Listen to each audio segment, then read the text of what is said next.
하루 10분 디지털 경제 뉴스 디지털투데이 데일리픽입니다.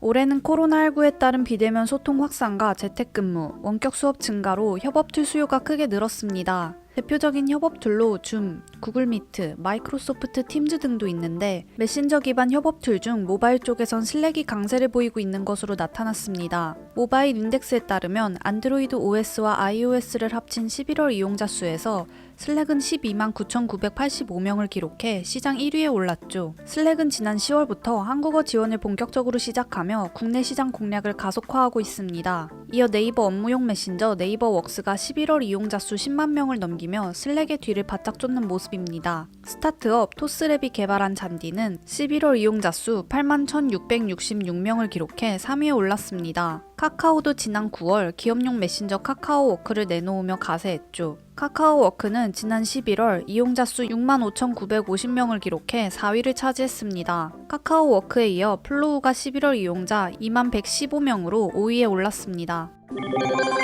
KT는 최신 와이파이 6의 규격을 따르고 노트북과 스마트폰에서 최대 2.4GBps 속도를 제공하는 차세대 와이파이 무선 공유기를 개발하는 데 성공했다고 6일 밝혔습니다. 국내 기업이 와이파이 6E가 적용된 무선 공유기를 완성한 것은 이번이 처음입니다. 와이파이 6E는 기존 와이파이 6에서 확장된 표준 기술입니다. 무선 주파수 간섭 문제를 극복하기 위해 6GHz 대역을 이용해 데이터를 송수신합니다.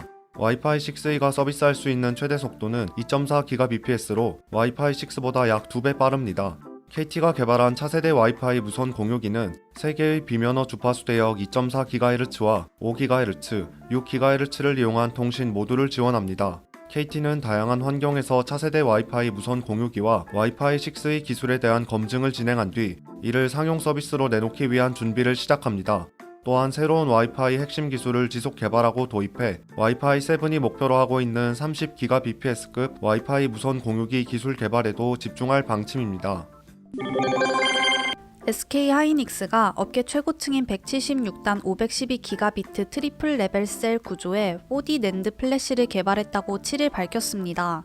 176단 낸드 제품 개발은 미국 메모리 반도체 기업인 마이크론 테크놀로지에 이어 두 번째입니다. 이번 176단 낸드는 업계 최고 수준의 웨이퍼당 생산 칩 수를 확보해 이전 세대인 128단 제품보다 비트 생산성을 35% 이상 향상해 원가 경쟁력을 높였습니다.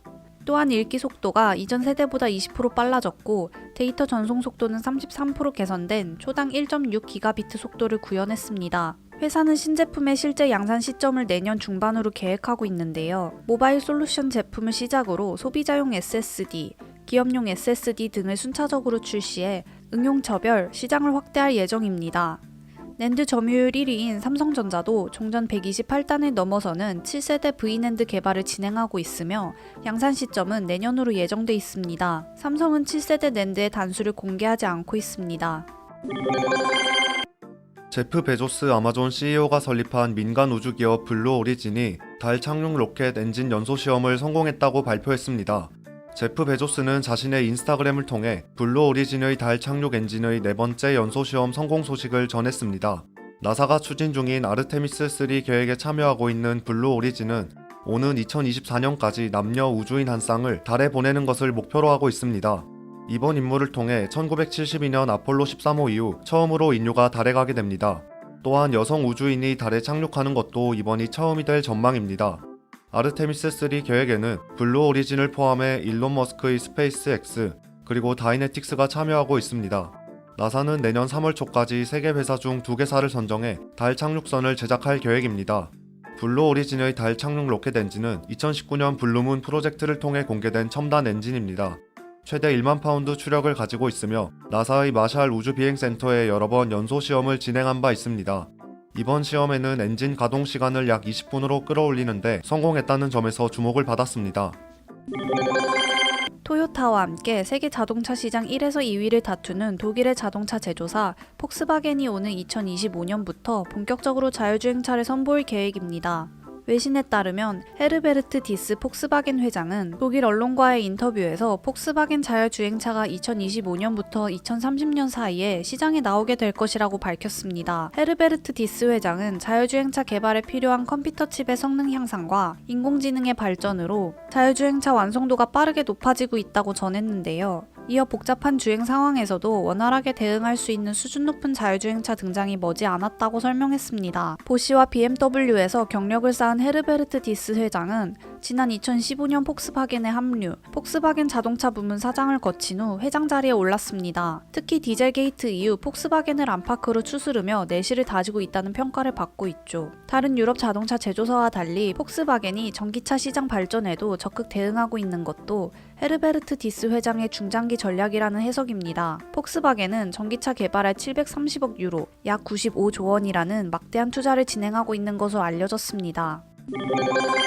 하나은행은 하나원큐 모바일 앱을 통해 나에게 딱 맞는 아파트를 찾아주는 부동산 리치고 제휴 서비스를 시작한다고 7일 밝혔습니다. 이번 서비스 제휴는 지난 10월 프롭테크 스타트업 데이터 노우즈와 체결한 상생협약 이후 첫 결과물입니다. 하나은행은 하나원큐 이용자가 부동산 리치고 서비스에 쉽게 접근할 수 있도록 플랫폼을 제공하고, 부동산 리치고 서비스는 사용자가 원하는 조건에 맞는 최적의 아파트를 찾아준다고 설명했습니다. 기존 부동산 앱에서는 아파트 단지 정보, 실거래가, 거주 환경 등 표면적 정보만 확인이 가능했습니다. 반면 부동산 리치고는 빅데이터와 인공지능 기술을 통해 학군, 교통, 시세, 단지 규모 등 거주, 투자 관점의 다양한 정보를 종합적으로 정리 분석해 아파트 단지별 거주 점수, 투자 점수, AI 예측 가격을 제공합니다. 특히 특목고 및 대학 진학률 등을 지역별로 쉽게 비교 조회해줍니다. 염정호 하나은행 미래금융그룹장은 데이터 노우즈와 협력해 원하는 아파트를 쉽고 편리하게 찾을 수 있는 원스톱 금융 서비스를 제공하게 됐다고 밝혔습니다. 아울러 향후에도 단순한 뱅킹 앱을 넘어 재미와 혜택을 담은 다양한 생활금융 컨텐츠를 손님들께 선사할 계획이라고 말했습니다. 우리나라 국민은 28세부터 노동소득이 소비보다 많아지는 흑자 인생에 진입해 45세에 노동소득 정점을 찍는 것으로 조사됐습니다. 그리고 59세부터는 소비가 노동소득보다 많은 적자 인생에 들어가는 것으로 나타났죠.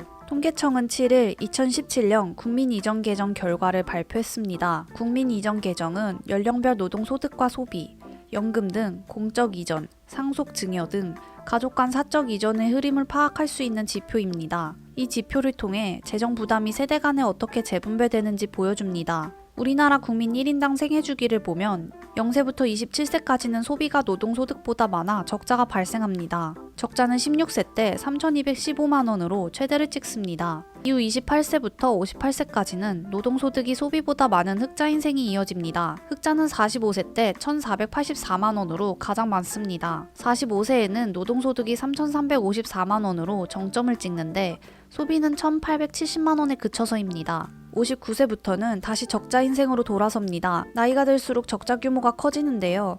59세의 적자는 45만원인데 65세는 815만원, 75세는 1464만원으로 적자가 불어난다고 합니다. 수도권 사회적 거리두기 단계가 2.5단계로 격상된 현재 방역당국은 최근 코로나19 상황에 대해 최대 위기라고 평가했습니다. 확산세가 잡히지 않으면 내주 하루에 900명 이상의 신규 확진자가 나올 수도 있다고 전망했습니다. 중앙방역대책본부는 온라인 정례 브리핑에서 지금은 코로나19가 국내에 유입된 이래 가장 큰 위기라고 강조했습니다. 무엇보다 현재의 유행은 일시적, 지역적이 아닌 지속적이고 전국적인 상황이라고 진단했습니다. 이어 현재 추세가 지속된다면 이번 주에는 550명에서 750명의 새로운 환자가 매일 발생할 것으로 전망되며 다음 주에는 매일 900명 이상의 환자가 발생할 가능성도 있는 것으로 보고 있다고 내다봤습니다. 신규 확진자가 증가함에 따라 위중증 환자도 크게 늘고 있습니다. 최근 일주간 일평균 위중증 환자 수는 101명 수준으로 직전 주의 80명보다 26% 이상 증가했습니다. 대책본부는 현재 대유행 진입 단계에서 중환자실을 확보해 의료 시스템이 마비되지 않도록 보호하는 것을 핵심 전략 목표로 삼겠다고 강조했습니다. 행복한 하루 디지털투데이였습니다.